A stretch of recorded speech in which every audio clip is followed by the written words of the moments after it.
55 degrees, a little wind. We told you Matt Moore's not playing. Petey Lasalla is. That's a big story. He got rocked last week after a shot against Richmond in the first half. He was in a sling after the game. His status was unknown. He's out there. The ultimate warrior, Petey Lasalla. He's one of the best face-off guys in the country, but they lose the first one against Zach Tucci. And look at this matchup, too. One of the reasons we featured Krieg is because of his experience playing this high-octane offense of Virginia. He stepped up last year. He was incredible playing against the Cavaliers and shutting the door. He's going to see a ton of shots for Virginia's end line and beat you with speed dodges. But when he comes off of a pick or quick ball rotation, he's a fantastic dodger. Look out, here comes Zach Tucci for Carolina. Bull in a China shop, and it's picked up by the true freshman goalie, Matthew Nunes. Tucci's banged up as Carolina on the ride. The end line and beat you with speed dodges. But when he comes off of a pick or quick ball rotation, he's a fantastic dodger. Look out, here comes Zach Tucci for Carolina. Bull in a China shop, and it's picked up by the true freshman goalie, Matthew Nunes. Tucci's banged up as Carolina on the ride. It is going to be Heel's ball. There's Tucci, you see hobbling off the field. Attack, but when you watch the PLL, Drew, a lot of attackmen can move to midfield because a lot of the offensive midfielders, typically they can play in that sub game and they can stay on the half field offense and not have those defensive responsibilities. So you'll see some of these guys who are elite attackmen move to the midfield when they go to the pro ranks. He's such a warrior, such battle tested in terms of his overall pedigree, and he's playing hurt today. Battling with Andrew Tyre of Carolina with Zach Tucci a little banged up, and Lasalla comes away with it. Lasalla wins over 60% of his face-offs this year, best in the ACC, but he is nicked up today. Yeah, and he's been a nightmare for Joe Bresci in Carolina. You look what he's done these last few seasons against the Heels. He's separated himself. You know, had that game against Maryland in terms of just not being able to get his groove, his typical Petey Lasalla groove. And you know, you give Maryland 15 extra possessions in that game. Virginia scored 12 goals still. And when they're healthy. Clark, even without Matt Moore, I mean, they're just a nightmare to try to defend. They've got so many options. They do, and they have so many players. That's what you want to see with Petey. He's a running back, yes, man. To see if he can take those hits. We talked to Petey's dad before the game, Pete Sr. Pete Sr., retired New York City cop. He reps 315 for goal line extended shooting awareness as Petey rolls out for another face. So 3 points for Chris Gray on all 3 Carolina goals. He scored the first 2 and assisted on that one. There's Lasalla again. He just finds it. He's built like a human knot of muscle. Comes out with the rock. This guy was in a sling a week ago. Hardly could practice all week. Look at him go. I mean, he is not shy taking it from the X to attack. We got a flag on the field. Tough as nails, Petey. Fan favorite, too. They know lacrosse down here in Charlottesville, and they know a winner, and they know a tough guy when they see one. 23 in white is. Moore's not on the extra man. He's typically not on the extra man, 18 in white. So it's an opportunity for a new guy to find a role. It's a great call, Kirk, and we've seen McIntosh and Zinn both score for Virginia today. Not guys who are often on the scoring column, but without Matt Moore, the Cavs piecing it together. We're tied again at 3.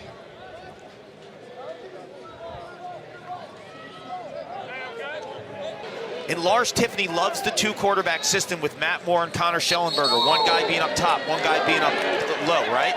So you got a guy like Schellenberger's behind. Schutz is replacing Moore. He's comfortable being up top. He can stretch it. That's a high crease rip right there by Cormier. I feel like the rep on Canadian players is they want to operate right around the crease, but Cormier can do it from anywhere. Petey Lasalla, again, a guy who was in a sling earlier this week, wins another face-off, hits the deck, and keeps it for UVA. Cormier by the name record. He had 2020 was his freshman year, the COVID year. Last year he had a knee injury, just getting back healthy. I saw him play in high school, and he was the elite finisher. Crazy behind the back type shots around the worlds. His hands are unreal. Seen him since. We saw him limping around on the sideline, getting checked out by the trainers, trying to get back in this game.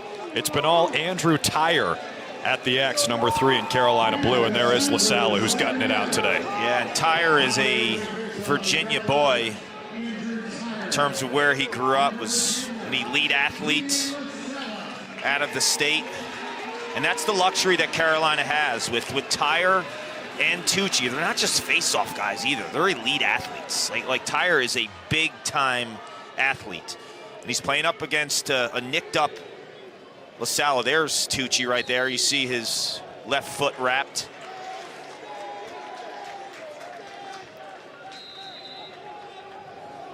Petey Lasalla wins the face-off for Virginia. He's got a few goals this year. This time he gives it up. He'll swarm the ball. You know, you mentioned the goals, but if I'm Lars Tiffany, I'm telling Petey, like, if you win a face-off, I know you're typically in our offensive game and you like to find numbers. You're coming off today. It's the history of the program, and some of the program's all-time greats, like they become part of the fabric for years after their playing days, right? Lacrosse is a fraternity-based sport where, you know, if you're a Virginia Cavalier as a player, for the next 50 years, Punch was roaming the grounds and rooting for the Cavaliers. It's amazing. So many of the programs have those type of alum that stay part of the player. Yeah. I mean, if you look through the videotape of the years in college lacrosse, Chris Gray's first 2 years at BU, the last 3 because of COVID in 2020. This is big. That's Andrew Tyre who grabbed his leg. We got a flag on the field. Remember, Zach Tucci, the starting face-off guy for Carolina, injured earlier. We haven't seen him since. Tyre grabs his ankle, and we'll check on the penalty. 4-3, trip, 1 minute. 4-3 white trip, 1 minute. It's a trip against Virginia. I think it's on Mitchell Whalen, 43, but this is a big story, Kark. Yeah, this is huge. He's hurting right now. Oh, yeah. See that left ankle? Yeah, he's holding the ankle right away. Oh, he twisted it. This is big. Yeah. What Carolina's depth in terms of strength was coming into the game in this matchup was like, all right, we have 2 guys against a nicked up Petey Lasalla, right? Now we have neither of our guys. Tucci and Tyre.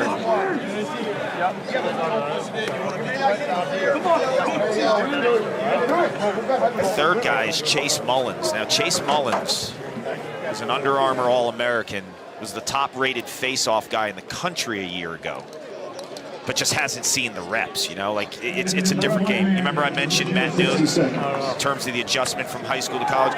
It's like that at the face-off game, too. The face-off game, you're playing against full-grown men. Wounded guys getting after it, emptying the tank for their team. And there's Andrew Tyre, who's nicked up as well, and he looks like he wants to get back in.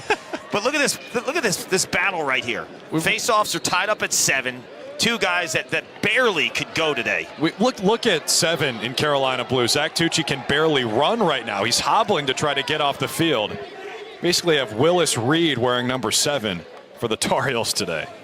They have that mentality, almost like wrestlers, right? Like, first goal in 10 minutes for UVA, and Schellenberger's first of the day. Carolina loses it. Look out, a chance for UVA. There is Schellenberger. Taken right back by the Tar Heels. Shot just like a bulldozer, finishes like a marksman. There you go. It's Lars Tiffany's words, not mine. Well, you said it. Lars thought of it. It's spot on. And that goal, I think, to me, kind of just encompasses all of that, right?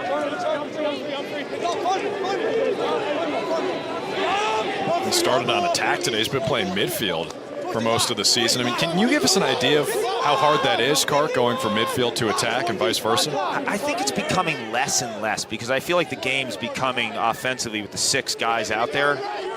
A lot of these offensive coordinators are smart enough to make it like positionless, if that makes any sense.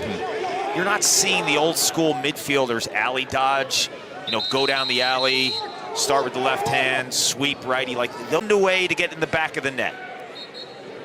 But I'm so impressed with Jeff Connor today. He to me, overall, you have Cornet's 4 goals, but like in terms of the way this offense really developed today, he's got another year too. He'll be back. Carolina scored 1 goal in this second half.